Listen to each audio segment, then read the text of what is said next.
श्री सीतारामचंद्राभ्यां नमः। श्रीमद् वाल्मीकि रामायण महात्म्यम। श्रीमद् वाल्मीकि रामायण महात्म्यम अध्याय 5 श्लोक 26 से 50 संपूर्ण कथा वाल्मीकि रामायण।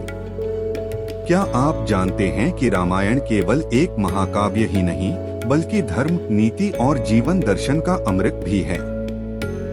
आज के इस विशेष एपिसोड में हम जानेंगे वाल्मीकि रामायण महात्म्यम के अध्याय 5 श्लोक 26 से 50 की अनमोल शिक्षाएं। अगर आप रामायण की संपूर्ण कथा को सरल भाषा में समझना चाहते हैं तो चैनल को सब्सक्राइब करें और बेल आइकन दबाएं ताकि कोई भी एपिसोड मिस न हो। सत्य शिवं सुंदरम श्रीराम। श्रीमद् वाल्मीकि रामायण। श्री सहित दिनकर बंस भूषण काम बहु छवि सोहई। नव अंबुधर बरगात अंबर पीत सुर मन मोहई। मुकुटांग दादी विचित्र भूषण अंग अंगन ही प्रति सजे। अंभोज नयन विशाल उर्भुज धन्य नर निरखंती जे। जो सुमिरत सिद्धि होई गण नायक करिबर बदन। करो अनुग्रह सोई बुद्धि राशि शुभ गुण सदन एक। मूक होई बाचाल पंगु चढ़ी गिरिबर गेहें। जासु कृपा सो दयाल द्रवौ सकल कली मल देहें दो। नील सरोरो श्याम तरुण अरुण बारिज नयन।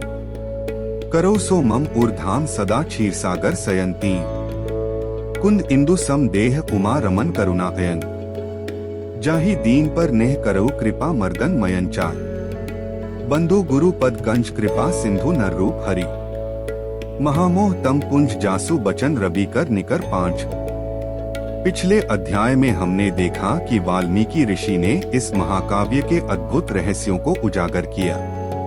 श्री राम के आदर्श, माता सीता की तपस्या और धर्म के गूढ़ रहस्यों को समझा। अगर आपने पिछला एपिसोड मिस कर दिया है तो पहले उसे जरूर देख लें ताकि पूरी कथा का प्रवाह बना रहे। आज का अध्याय महात्म्यम अध्याय 5 श्लोक 26 से 50। संस्कृत श्लोक। प्रत्येक श्लोक का उच्चारण करें और उसका हिंदी अर्थ समझाएं। विशेष कथानक। वाल्मीकि ऋषि की दिव्य दृष्टि। श्री राम के चरित्र की महानता। धर्म, भक्ति और कर्मयोग के गूढ़ रहस्य। नवाह जफलं कर्तुः श्रेणु धर्म विदांवर। पंचम्या तु समारभ्य रामायण थामृतम 26 कथा श्रवण मात्रेण सर्वपापैः प्रमुच्यते। धर्मात्माओं में श्रेष्ठ सनत कुमार। रामायण की नवाह कथा सुनने से यजमान को जो फल प्राप्त होता है उसे सुनो। पंचमी तिथि को रामायण की अमृतमयी कथा को आरंभ करके उसके श्रवण मात्र से मनुष्य सब पापों से मुक्त हो जाता है। 26:1-2। यदि द्वयं कृतं तस्य पुंडरीक फलं लभेत 27 व्रतधारी तु श्रवण यह कुर्यात् स जितेन्द्रियः। अश्वमेधस्य यज्ञस्य द्विगुण फलम श्रुते 28 चतुः कृत्वः श्रुतं येन कथितं मुनिसत्तमा है। स लभेत परम पुण्यमग्निष्टोमाष्ट संभवम 29। यदि 2 बार यह कथा श्रवण की गई तो श्रोता को पुंडरीक यज्ञ का फल मिलता है। जो जितेंद्रिय पुरुष व्रत धारण पूर्वक रामायण कथा को श्रवण करता है वह 2 अश्वमेध यज्ञों का फल पाता है। मुनिवरो। जिसने 4 बार इस कथा का श्रवण किया है वह 8 अग्निष्टोम के परम पुण्य फल का भागी होता है। 27 से 29। पंचकृत वो व्रतमिदं कृतं येन महात्मना। अत्यग्निष्टोमजन पुण्य द्विगुण प्राप्नुयान् नरः। 30। जिस महामनस्वी पुरुष ने 5 बार रामायण कथा श्रवण का व्रत पूरा कर लिया है वह अत्यग्निष्टोम यज्ञ के द्विगुण पुण्य फल का भागी होता है। 30। एवं व्रतं च षड्वारं कुर्याद् यस्तु समाहितः। अग्निष्टोमस्य यज्ञस्य फलमष्ट गुण लभेत। 31। जो एकाग्रचित्त होकर इस प्रकार 6 बार रामायण कथा के व्रत का अनुष्ठान पूरा कर लेता है वह अग्निष्टोम यज्ञ के 8 गुने फल का भागी होता है। 31। नारी व पुरुषः कुर्यादष्ट कृत्वो मुनीश्वरा है। नरमेधस्य यज्ञस्य फलं 5 गुण लभेत। 32। मुनीश्वरो। स्त्री हो या पुरुष जो 8 बार रामायण कथा को सुन लेता है वह नरमेध यज्ञ का 5 गुना फल पाता है। 32। नरो वाप्यथ नारी वा नववारण समाचरेत।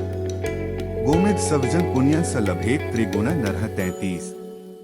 जो स्त्री या पुरुष 9 बार इस व्रत का आचरण करता है उसे 3 गोमेध यज्ञ का पुण्य फल प्राप्त होता है। रामायण तु यह कुर्यात् शांतात्मा प्रयतेन्द्रिय सयाति परमानंदम यत्र गत्वा न शोचति। 34। जो पुरुष शांतचित्त और जितेंद्रिय होकर रामायण यज्ञ का अनुष्ठान करता है वह उस परमानंदमय धाम में जाता है जहाँ जाकर उसे कभी शोक नहीं करना पड़ता। 34। रामायण प्रो नित्य गंगा स्नान परायण है धर्म मार्ग प्रवक्तारो मुक्ता एवं न संशय। 35। जो प्रतिदिन रामायण का पाठ अथवा श्रवण करता है, गंगा नहाता है और धर्म मार्ग का उपदेश देता है, ऐसे लोग संसार सागर से मुक्त ही हैं, इसमें संशय नहीं है। यतीना ब्रह्मचारिणा प्रवीराणा च सत्तमा है नवाहना किल श्रोतव्या कथा रामायणस्य च 36 महात्मा। यतियों, ब्रह्मचारियों तथा प्रवीरों को भी रामायण की नवाह कथा सुननी चाहिए। 36। श्रुत्वा नरो राम कथामति दीप्तोति भक्ति है ब्रह्मण पद्मासाद्य तत्रैव परिमोदते। 37। राम कथा को अत्यंत भक्तिपूर्वक सुनकर मनुष्य महान तेज से उद्दीप्त हो उठता है और ब्रह्मलोक में जाकर वहीं आनंद का अनुभव करता है। 37। तस्मात् शृणुध्वं विप्रेन्द्रा रामायण कथामृतम् श्रोतना च परं श्राव्यं पवित्राणामनुत्तमम्। 38। इसलिए विप्रेंद्रगण, आप लोग रामायण की अमृतमयी कथा सुनिए। श्रोताओं के लिए यह सर्वोत्तम श्रवणीय वस्तु है और पवित्रों में भी परम उत्तम है। 38। दुःस्वप्न नाशन धन्यं श्रोतव्यं च प्रयत्नतः नरोत्र श्रद्धया युक्तः श्लोकं श्लोकार्धमेव च। 39। पठते मुच्यते सद्यो युगपातक कोटिभ्यः सतामेव प्रयोक्तव्यं गुह्यात् गुह्यतमं तु यत्। 40। दुःस्वप्न को नष्ट करने वाली यह कथा धन्य है, इसे प्रयत्न पूर्वक सुनना चाहिए। जो मनुष्य श्रद्धायुक्त होकर इसका एक श्लोक या आधा श्लोक भी पढ़ता है वह तत्काल ही करोड़ों उत्पातकों से छुटकारा पा जाता है। यह गुह्य से भी गुह्यतम वस्तु है, इसे सत्पुरुषों को ही सुनाना चाहिए। वाचेद राम भवने पुण्य क्षेत्रे च संसदी ब्रह्मद्वेषर्ताना च दम्भाचारर्तात्मनाम। 41। लोकवंचक वृत्तिना न ब्रूयादित मुत्तमम्। भगवान श्री राम के मंदिर में अथवा किसी पुण्य क्षेत्र में सत्पुरुषों की सभा में रामायण कथा का प्रवचन करना चाहिए। जो ब्रह्मद्रोही, पाखंडपूर्ण आचार में तत्पर तथा लोगों को ठगने वाली वृत्ति से युक्त हैं, उन्हें यह परम उत्तम कथा नहीं सुनानी चाहिए। 41। 1-2 त्यक्त कामादिदोषाणा राम भक्तिर्तात्मनाम। 42। गुरु भक्तिर्ताना च वक्तव्यम मोक्ष साधन। जो काम आदि दोषों का त्याग कर चुके हैं, जिनका मन राम भक्ति में अनुरक्त रहता है तथा जो गुरुजनों की सेवा में तत्पर हैं, उन्हीं के समक्ष यह मोक्ष की साधनभूत कथा बांटनी चाहिए। 42। सर्वदेवमयो रामः स्मृतश्चार्ति प्रणाशनः। 43। सद्भक्त वत्सलो देवो भक्त्या तुष्यति नान्यथा। श्री राम सर्वदेवमय माने गए हैं, वे आर्त प्राणियों की पीड़ा का नाश करने वाले हैं तथा श्रेष्ठ भक्तों पर सदा ही स्नेह रखते हैं। वे भगवान भक्ति से ही संतुष्ट होते हैं, दूसरे किसी उपाय से नहीं। 43। अवशेनापि यन्नाम्नि कीर्तिते वा स्मृतेपि वा। 44। विमुक्त पातकः सोपि परम पदम श्नुते। मनुष्य विवश होकर भी उनके नाम का कीर्तन अथवा स्मरण कर लेने पर समस्त पातकों से मुक्त हो परम पद का भागी होता है। 44। 1-2 संसार घोर कांतार दावाग्निर्मधुसूदनः। 45। स्मर्त्रिणा सर्व पापानि नाशत्याशु सत्तमाः। महात्माओं, भगवान मधुसूदन संसार रूपी भयंकर एवं दुर्गम वन को भस्म करने के लिए दावानल के समान हैं। वे अपना स्मरण करने वाले मनुष्यों के समस्त पापों का शीघ्र ही नाश कर देते हैं। 45। 1-2 तदर्थकमिदं पुण्य काव्यं श्राव्यमनुत्तमम्। 46। श्रवणात् पठनात् वापि सर्वपाप विनाशकृत। इस पवित्र काव्य के प्रतिपाद्य विषय वे ही हैं, अतः यह परम उत्तम काव्य सदा ही श्रवण करने योग्य है। इसका श्रवण अथवा पाठ करने से यह समस्त पापों का नाश करने वाला है। 46। यस्य रामर्से प्रीतिर्वर्ते भक्ति संयुता 47 स एव कृतकृत्यश्च सर्वशास्त्रार्थ को विदा। जिसकी श्री राम रस में प्रीति एवं भक्ति है वही संपूर्ण शास्त्रों के अर्थ ज्ञान में निपुण और कृतकृत्य है। तदर्जितं तपः पुण्यं तत्सत्यं सफलं द्विजाः 48 यदर्थ श्रवणे प्रीतिरन्यथा न ही वर्तते। ब्राह्मणों, उसकी उपार्जित की हुई तपस्या पवित्र, सत्य और सफल है, क्योंकि रामरस में प्रीति हुए बिना रामायण के अर्थ श्रवण में प्रेम नहीं होता है। 48 रामायण प्रा ये तु राम नाम परायणाय 49 त एव कृतकृत्याश्च घोरे कलियुगे द्विजाः। जो द्विज इस भयंकर कलिकाल में रामायण तथा श्री राम नाम का सहारा लेते हैं वे ही कृतकृत्य हैं। 49 नवाहना किल श्रोतव्या रामायण थामृतम 50 ते कृतज्ञा महात्मानस्तेभ्यो नित्य नमो नमः। महात्माओं, भगवान मधुसूदन संसार रूपी भयंकर एवं दुर्गम वन को भस्म करने के लिए दावानल के समान हैं।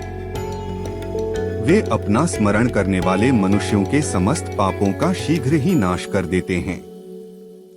45:1-2 कल हम अध्याय 5 के श्लोक 26 से 50 का अध्ययन करेंगे। इसमें रामायण के महत्व और भगवान राम के आदर्शों की गहरी व्याख्या होगी। इस ज्ञान को पाने के लिए जुड़े रहें। अगर आपको यह वीडियो पसंद आया हो तो इसे लाइक करें, कमेंट करें और अपने मित्रों व परिवार के साथ शेयर करें। सब्सक्राइब करें और बेल आइकन दबाएं ताकि कोई भी ज्ञानवर्धक वीडियो आप मिस न करें। जय श्री राम। नमामि श्मीशान निर्वाण रूपण विभुम व्यापकं ब्रह्म वेद स्वरूपम। निज निर्गुण निर्विकल्पन निरीह चिदाकाशमाकाशवासं भजेहम।